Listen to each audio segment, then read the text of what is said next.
bold Donna holiday topics. About to force everybody into a Kelsey Christmas here. What was your favorite gift that you got this year? Oh man, that's tough. You have to choose.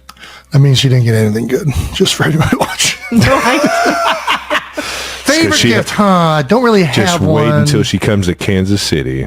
Yeah, there you go. I got you covered. I got the family really covered. Christmas is about a giving. nice velour. Christmas is about giving. It's not about receiving. But I did get some really nice earrings, I have to admit. You still Nice. you still have one Still of your getting gifts. Jason's still getting you earrings, huh? Yeah. Hey, I do like classic. earrings. You guys, for some reason, you think I don't like them. screwed up and didn't get the pistachios and the candle at the same time. It was the sweatshirt and the mug with your pictures on it that were great the first couple of times, but every year kind of got old. Well. But I do love jewelry, so that was always a plus. What was the kind of earring that we always got you though? It was like it was the certain type of rock or something. It was hoops. Okay. It was always hoops. Yeah. Nice. All right. And those are always good. You can wear those anytime. Nice. Bigger the hoop. Bigger. Yep.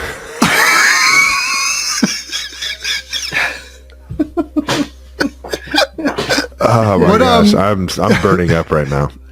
That's because you got velour on. You're right. It is. It is. It's hot. Golly. Who spoils the girls more? You or Jason? Oh man, that's close. I would assume it would have to be Jason because he's here most of the time. So. Do I spoil them though? I feel like I try not to. You don't, but you're very kind and you're very gentle.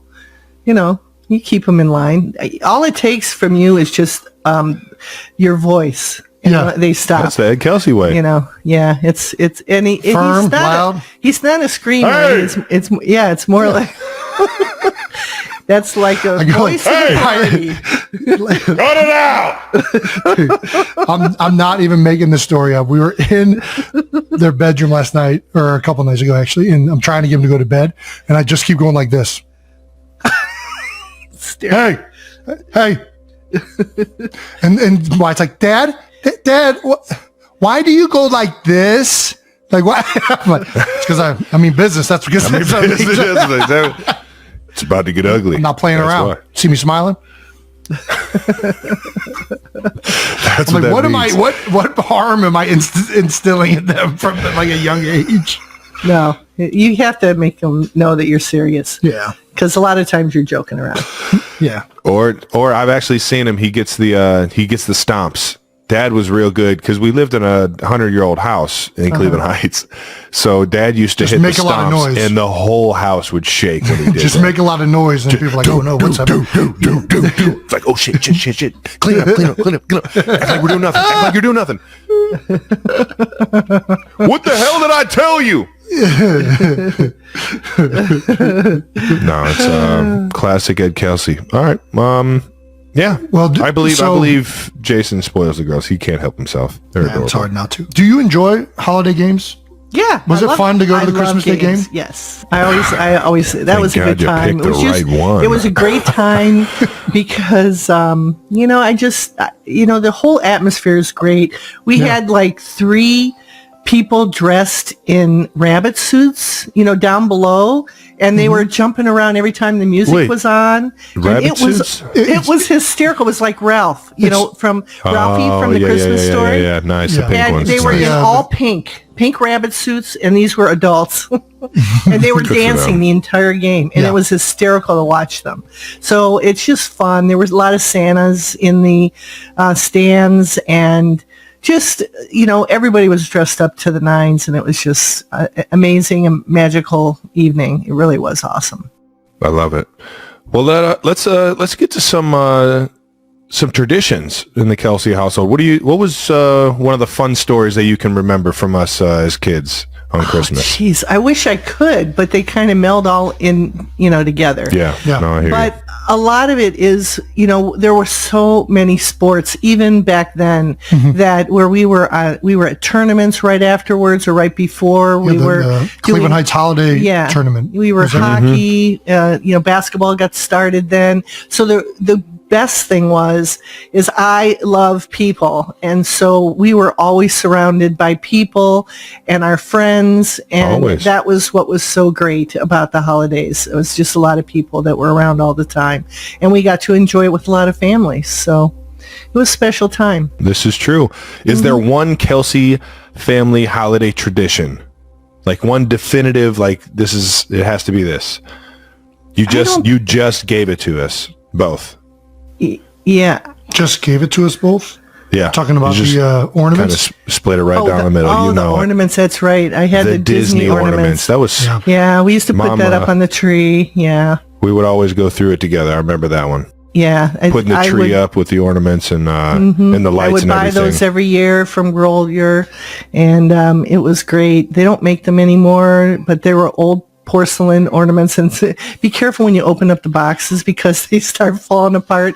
Yeah, Wyatt and Elliot broke 2 of them this year already. Yeah, so it's kind. Were they good ones? So I think part of it is we broke them from before, and they didn't even take it out of the box.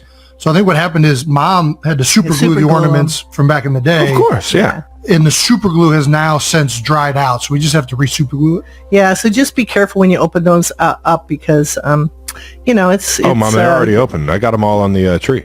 Oh, that's awesome because it's just, in the Florida heat, it just gets really hot. So I get I'm it. glad.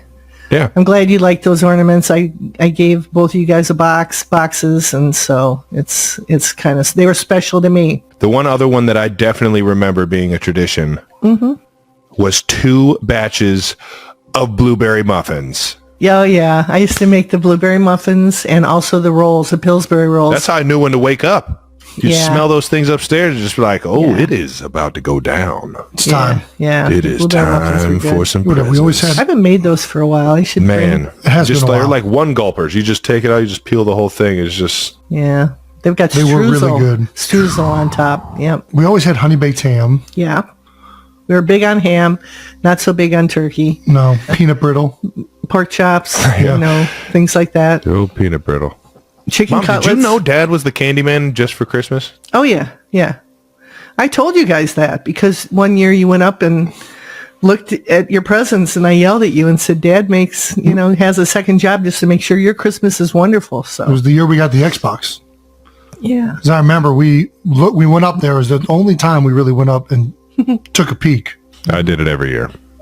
Okay. It was the only time I went up and really took a peek. As soon as I found out But we where did they it were together. We every both year, went I up there was together this year because we were really hoping, and Dad was playing a good poker face with the Xbox. But we went up there. We knew the Xbox was coming. Right. And then on Christmas Day, Dad, one of us opened it. And Dad did the same thing he always does.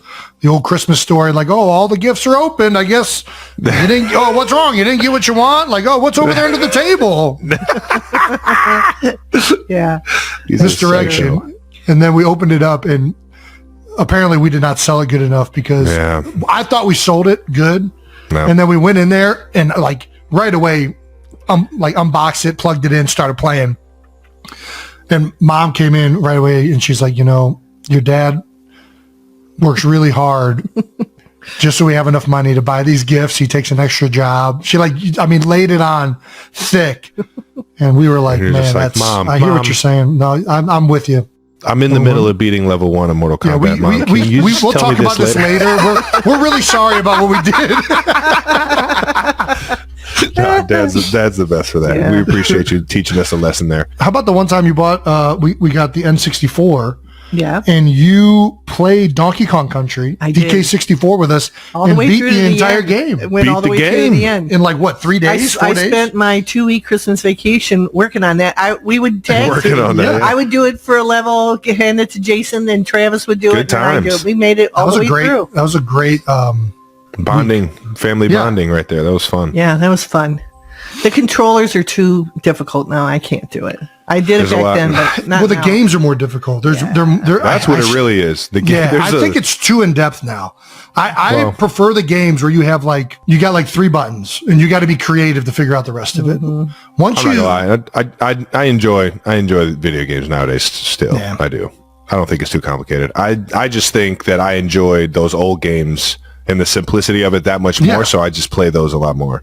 I just feel like they offer more creativity. I'll play N64 and Xbox before I turn on my PS5. Yeah. Oh, okay. Mom, did you hear about you're about to be in a cage match between Bert Kreischer and Tom Segura's mom? No. You haven't heard this? WWE picked this up. Yeah, Mom doesn't listen to the show. Mom, you gotta. I don't know if you have a real. I heard that they thought we should be in a match. I think we're kind of like still pressing this. Their moms came on and said it's fucking on. Like, they did. Oh, I don't want to hurt anybody. They didn't. I don't think they did. So you're on record as you would hurt them?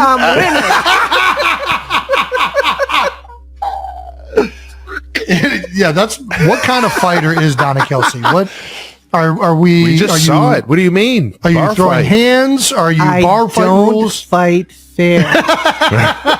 That's true, ladies and gentlemen. I can vouch for that firsthand. Yeah. I mean, you have to. You have to do whatever you can when you're in the house with two big kids. Yeah. That are taller than you. There you go. There you go. Well, our mom comes in peace if your moms come in peace, okay? Yeah. We don't want to hurt anybody. For sure. Shout out to Two Bears in One Cave. The 92%ers really enjoyed us talking about Cedar Point as kids. Oh, that was a blast. And me being on a leash growing up. No. Can you explain why you put me on a leash? No, you were on a leash for only like one festival because we were scared to death you were going to run off with the carnies. But it was just... Was this also close in time to when I had gotten lost at the county fair? Yeah, I think your brother had just gotten lost the year before, and a cop car pulled him up and said, "Is this your kid?" Yeah. And I was scared to death because you would just run off. I couldn't catch you, Trav. You were so fast. Mom, you told me if you get lost, go right here. You would always tell me right before we got into. So in my mind, I'm like, I can run off. And as long as you were somewhere in between 1 and 2. You started walking at 8 months, and you were just a terror.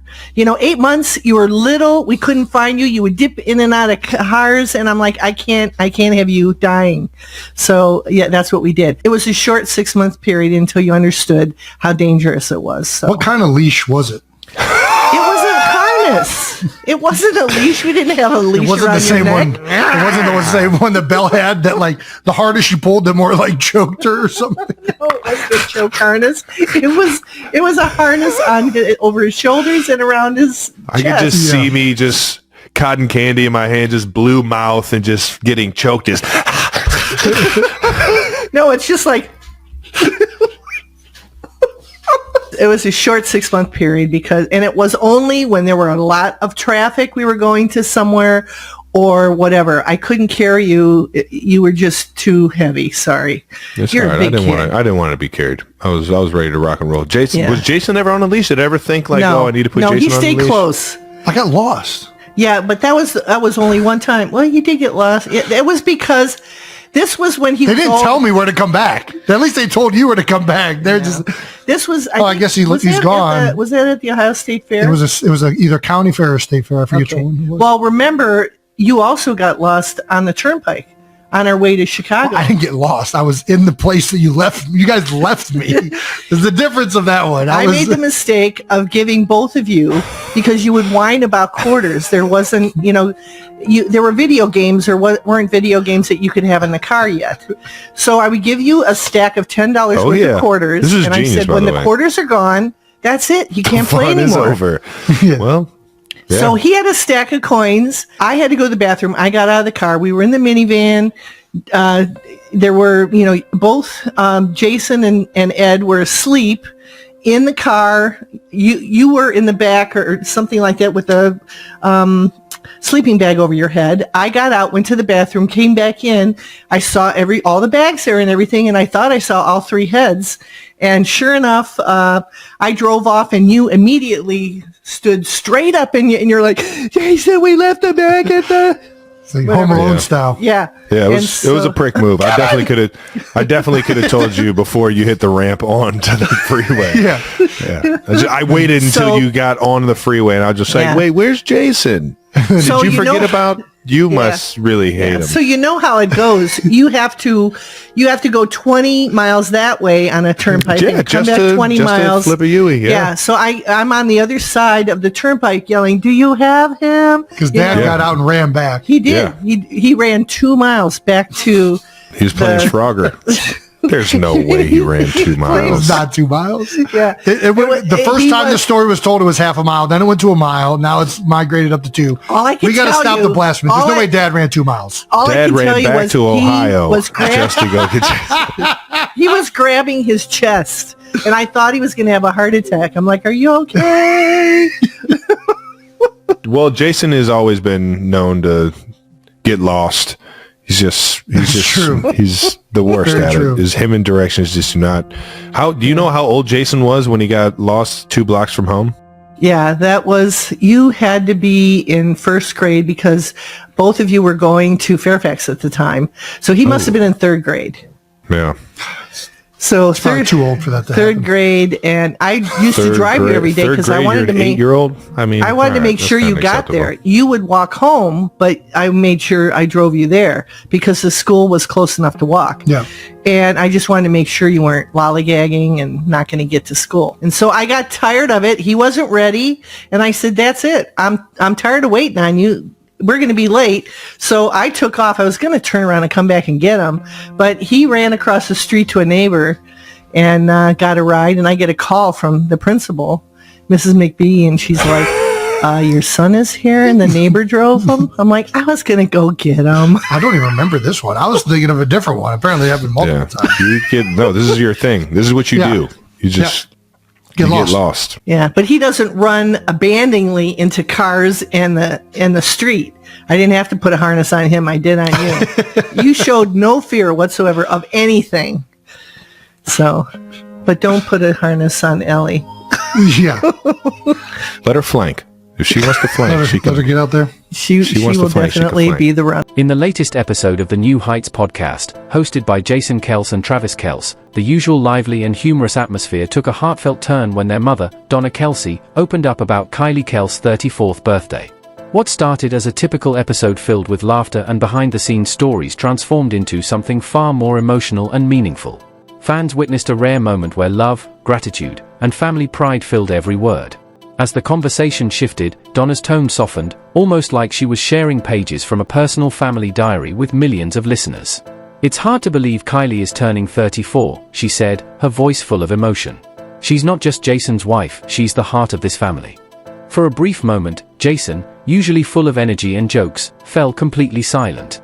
Even Travis, known for his humor, simply smiled, quietly agreeing. Donna then recalled the first time she met Kylie. She wasn't trying to impress anyone. She was just herself, genuine and warm. And I think that's what made Jason fall in love with her. The discussion moved to Kylie's recent birthday celebration, which reflected her personality perfectly. Instead of a grand party, she chose a simple gathering filled with close family, laughter, and meaningful moments. "That's Kylie," Donna said. "She always puts family first." Unable to hold back his emotions, Jason added, "Mom's right. Kylie is the one who holds everything together. Without her, I don't know what I would have done." Travis quickly lightened the mood with a joke, bringing laughter back into the room, yet without taking away from the depth of the moment. Donna also spoke proudly about Kylie as a mother, praising the love and care she gives her children and the balance she maintains between family and life. "She's an amazing mom," Donna shared. "Her kids are always happy and loved, you can see it in everything she does." The episode continued with small but meaningful glimpses into Kylie's daily life, from preparing breakfast for the family to spending evenings playing with her children, and always showing up to support Jason at important games. It wasn't just a birthday story, it was a beautiful reminder of the quiet strength, love, and dedication that holds a family together.